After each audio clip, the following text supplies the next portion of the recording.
Now I'm going to show you how to use adaptive equipment for lower extremity dressing. To put socks on using the sock aid, place the sock onto the tube, making sure the heel of the sock is on the rounded portion of the tube.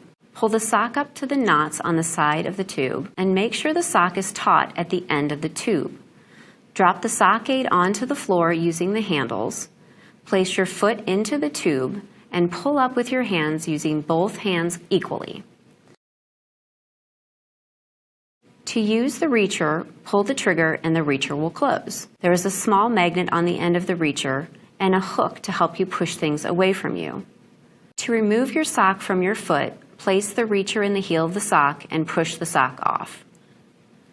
To put your shorts on, begin by putting the reacher in between the pants legs, lowering it to the floor, and begin by placing your surgical leg in first. Pull the pant leg up to your knee, then place your other leg in the pants. Stand up using the walker, then pull up your pants.